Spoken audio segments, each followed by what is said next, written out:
Howdy. What's up, guys? It's Luke here. And I'm out bow hunting. And I actually had a pretty awesome morning bow hunting. I have this bear I have been tracking forever.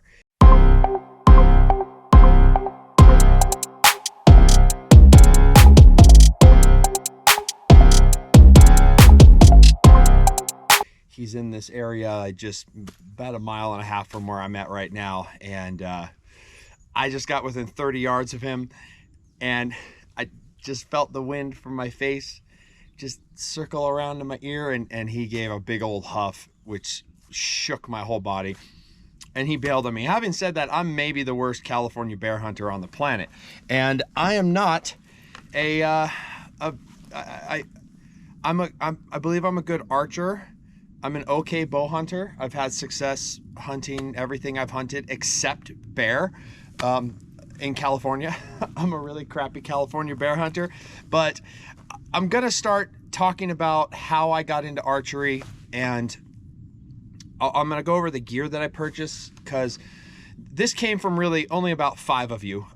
So this is for my 5 friends who are always asking me about my equipment, about my gear, because you guys know I'm a psychopath and I get on YouTube and I research everything under the sun and I find kind of the best and what works for me. When I got into archery because of really 3 people. Leland Bagwell, who you guys have seen in the barefoot video. If you haven't, go check that out. A guy named Tom Davin. Tom Davin is the co-CEO of Black Rifle Coffee. He was with 511 before that. And he introduced me to a guy named John Dudley. And I didn't know it at the time, but John Dudley's basically he's basically like the Tom Brady of bow hunting. So, you know, I got to have some phone conversations with John, and it really set me down a good course. And within that first year, I became a decent archer, at least by standards of friends of mine that have been doing it for a while. When we're at the range and when I've been hunting with them, I've been good. But today I wanted to just go over my bow setup and give you guys kind of maybe a few recommendations if you're looking for a new bow, or if you're looking just to get into archery, period.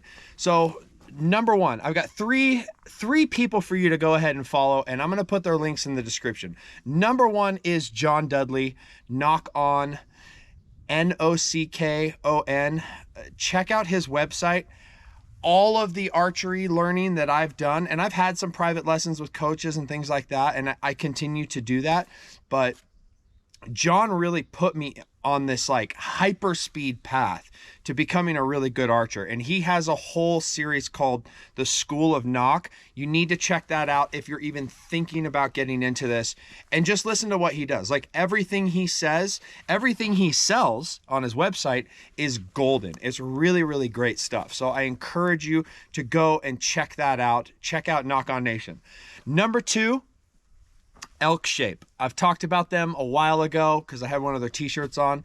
The Elk Shape guys, I just kind of like the dude. I don't know him. I've never met him. Maybe someday I will. But you know, he's a fanatical elk hunter, and he shares a lot of really good knowledge. And more importantly, he is friends with this guy who they call MFJJ, which I'm not going to tell you what that stands for, but he's an unbelievable archery coach and owns a big bow shop and knows how to tune bows real well. And he's full of a massive wealth of knowledge as well. When it comes to looking at new bows and such, he's one of the resources I go to his channel, and I look at his reviews of bows and of equipment and gear because I just trust what he's saying. They're not selling something because they're sponsored.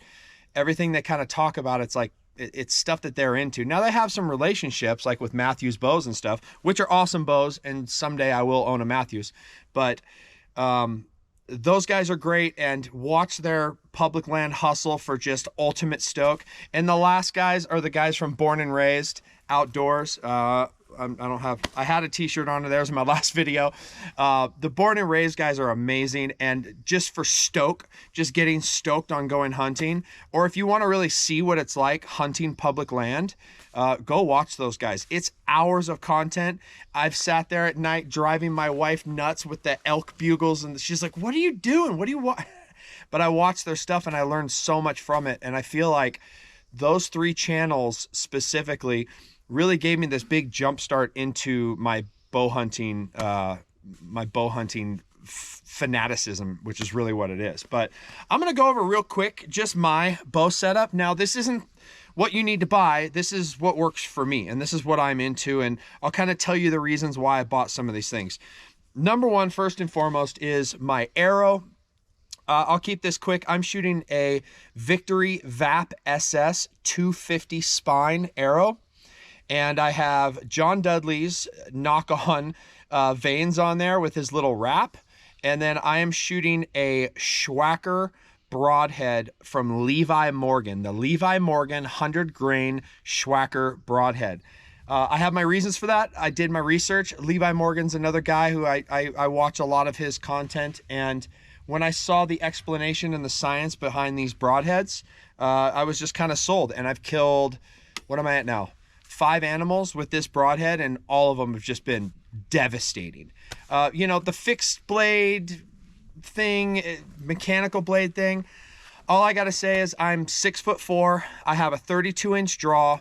I'm pulling 78.5 pounds with this bow, and I'm shooting a 513 grain arrow. So penetration really isn't a problem for me, but it's just kind of, it's just what I throw. All my friends that shoot and kill a lot of animals that I have, and I have a lot of friends that hunt, they all use mechanical broadheads like the Rages and such, and they've never had problems. I will use a fixed blade someday because there's states where I have to, and you know, that'll be a whole nother journey I go down.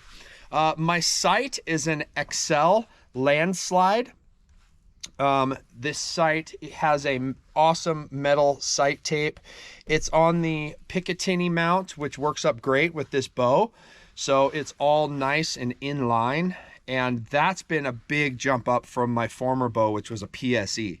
I have the Hoyt Ultra Rest from QAD on here as well. Same thing. It mounts up on the nice Picatinny there. On the sight, I am using the Ultra View 2-pin sight. And this was something I got into this year, and I like the 2-pin setup. My second pin hits at about 48 yards, and the first pin's set at 20. And I haven't had a problem dialing yet. I came from a 5-pin. I still have the 5-pin. I might use it. I didn't have a problem with it elk hunting this year. I was always able to dial or kind of be within that acceptable range there. And it was really a good range, that kind of, you know, 40s to 20, like that range. Like with one of my deers I shot, he was at 30. I just put the 2 pins kind of on the side of where I wanted to hit, and you know, I schwacked the deer and hammered him, and he died very quickly.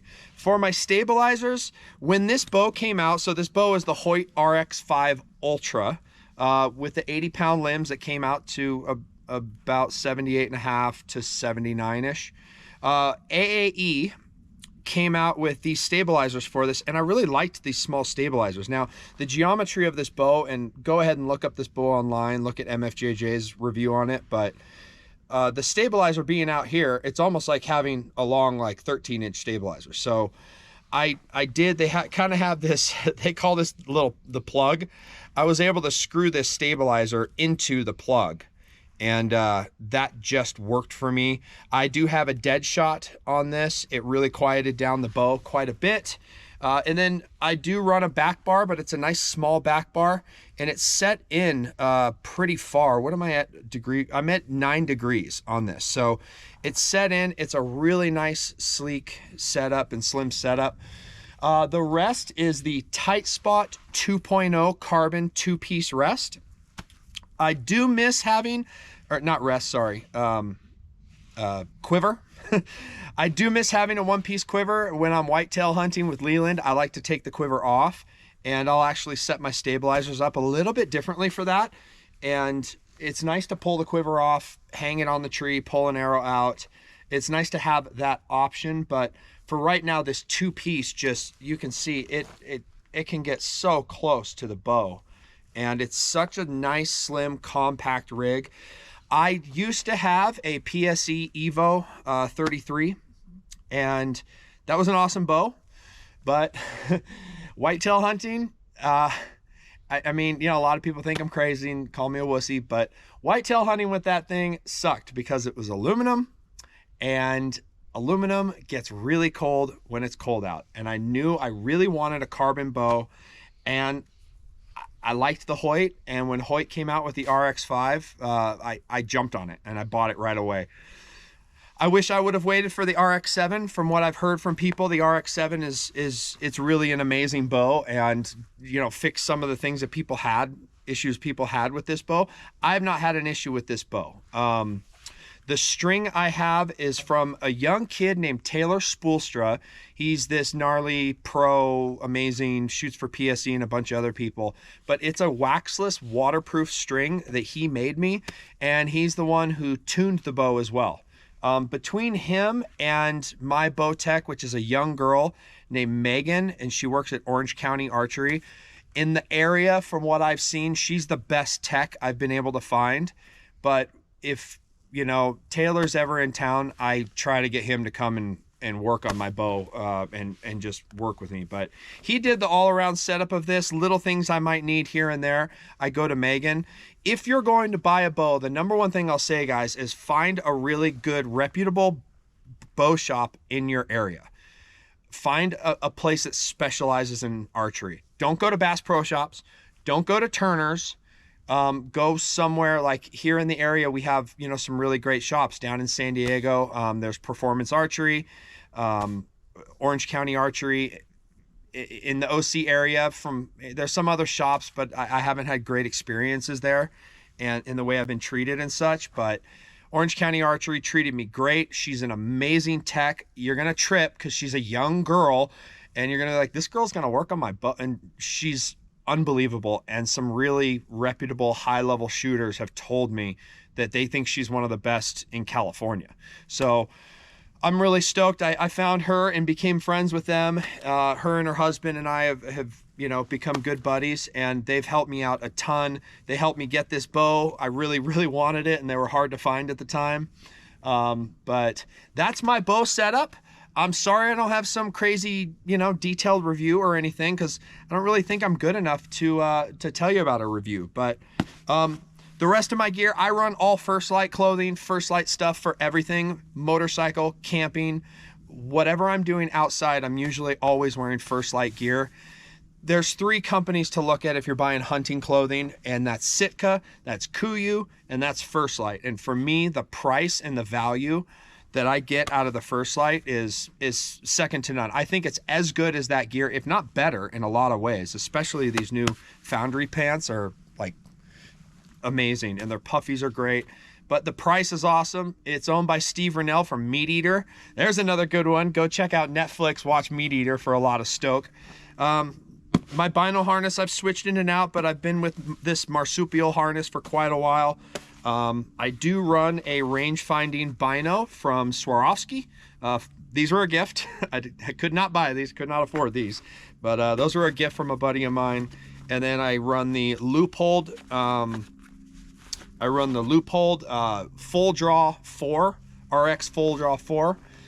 For my rangefinder, I like it because it tells me the flight path of my arrow. So a huge fan of this. If you have a rangefinder, that will work, but I wanted one dedicated for bow hunting. In this little side pouch here, I have an extra release, my gloves, and I'll put like my keys in there sometimes, things like that. And then on the left side of the bino harness, I run some wind checker. And then right here is my release. My release is the Carter Wise Choice with, I forgot where I got this barrel from. I think I got this barrel from UltraView. It's a little bit skinnier. I like it with thicker gloves. And it just has a real good feel to me. But I run my release there, and then I have another Wise Choice right here. So that's my bino harness. My shoes are, I run the Crispy Nevada boots for most hunting applications, but today I'm in the Selwa GTX kind of like running shoes because I'm just sort of doing some light hiking. I just went out this morning for a couple hours and went looking for a bear. So I'm trying to shoot a bear right now, but If you guys have any questions whatsoever, there's going to be more videos. I'm going to do details on my bino harness setup, details on my first light equipment, my pack. Hold on.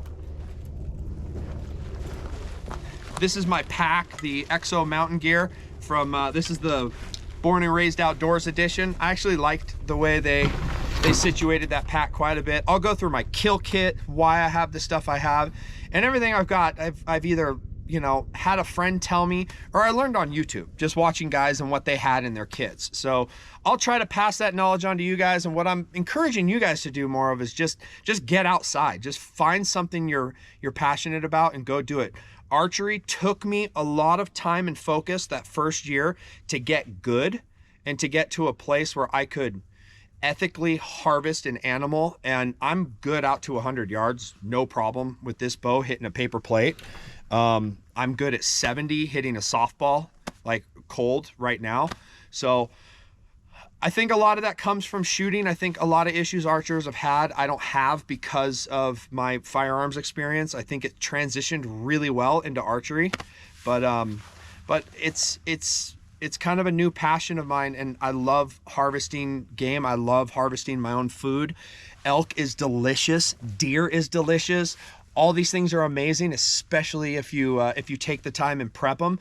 And when you're the one killing the animal, when you're the one, you know, harvesting the meat off the body, off the bone, and prepping it properly, the taste is just on a whole nother level. So I encourage, you know, find something. It can be a hobby, but take the time to get good at it and know what your capabilities are. And I would just say, you know, check it out. Check out some of those channels. See if it's something you think you'd be into. I will say for me with the bow thing, I'm really glad I went with the buy once, cry once when I bought my first bow, because right when I bought it, I was already like, I went cheaper on some components, and I was already upgrading my rest and my sight and everything else. It's like, man, I wish I would have just bought all this the first time in the first go round. But know that it takes time. It takes practice, and you've got to be dedicated to it. Don't just think you can get into it and, you know, take a class and be good at it. It's just like shooting. You can't go take like a tactical course and suddenly think that you're going to be this amazing, great shooter. That's not the case. So you've got to get out there and put the work in. It's very therapeutic.